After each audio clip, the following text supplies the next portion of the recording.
Hey everyone, we're out at Bevier Park and we're here to talk a little bit about an upcoming project. My name is Tim Grimscheid and this is JT and he's going to introduce things. Yeah, I don't think it's putting too fine of a point on it to call Bevier Park somewhat picturesque. Yes. And one of the most lovely features here, of course, is the pond. Can you tell us a little bit about what makes Bevier Pond so special? Yeah, you bet. I mean, Bevier Pond it's a beautiful place to be, but it also has a lot of values to it. It has both ecological values. It's a great habitat. There's herons here. There's a good fish population. There's geese. There's all sorts of neat things to see. But also there's everything underground or underwater that you don't see regularly. So the ecological values are really high. It has recreation value. We have people out fishing right now. There's people walking the pond, enjoying the view of it. We just recently added a kayak launch and a discovery dock, which serves as a fishing pier as well. And we're standing off of one of the fishing piers and kind of overlooks to the pond. So we've really added a lot of recreational value to the property. And then finally, we also have a lot of educational value. Right across the pond here is a nature center. Kind of funny coincidence, there's actually an open house right now where people can stop by and learn more about the ecology of the area. And there's much more programming that happens at that nature center now too, as we've kind of evolved. And that's really so much of it's focused on the pond. It's a great resource for all three of those areas. Right. But as you mentioned, we're here to talk a little bit about a project that's coming up to address an issue we're facing with the pond. Erosion has led to just some serious sediment accumulation throughout the pond, in some places up to 5 feet deep. I believe you told me nearly 40% of the pond is full of this muck. Right. Why is that such an issue? Yeah. Well, I think, just both for if you're in the pond doing something. So if you're trying to discover snails and you have to dig through 6 inches of muck to get to it.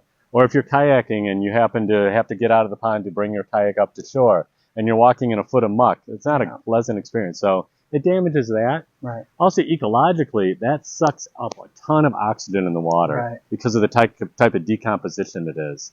And the less oxygen you have, the less life can live in the pond as well. So it affects the fish population. Exactly, definitely, yep. It's all that kind of, that whole chain of life where you get the lower level things that don't grow as well, so the predators on those don't do as well. So those that are trying to fish out here, they'd love to be catching, large bass. But what we have out here, a few panfish, we have some bullheads, and occasionally we get some other fish in there as well. But it's not a great fishing pond right now, but we want to make it great. Right, and I understand we actually have a really creative solution we're going to be undertaking here. Can you tell us more about that? Well, I tell you, you guys know the phrase to kill 2 birds with 1 stone. Yeah, right. We have the problem with a lot of sediment in the pond, which is like silty muck that sits at the bottom of the pond. And across the street, we have Waukegan Park, which has an area that we can convert to a pollinator prairie. Yeah.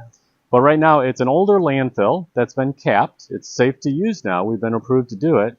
But it also needs topsoil to plant that prairie into.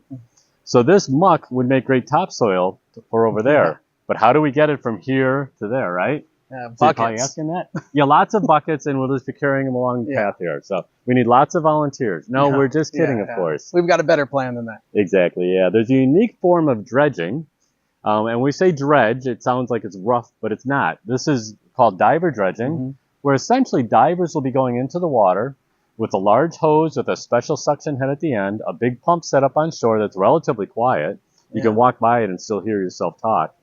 And when that's happening, it's sucking the sediment out of the pond, and the divers go in over about a 3-month process to slowly go ahead and suction. Essentially, they're vacuuming the bottom of the pond. That sediment will go through a long hose, about a 6-inch hose, that actually is going to go under Macquarie Road, utilizing an existing culvert, and it'll be pumped up to the Waukegan Park site. And in the Waukegan Park site, there could be these huge bags. You'll see them from the Bevier Park. They're 150 feet long, so half the length of a football field, and 45 feet wide.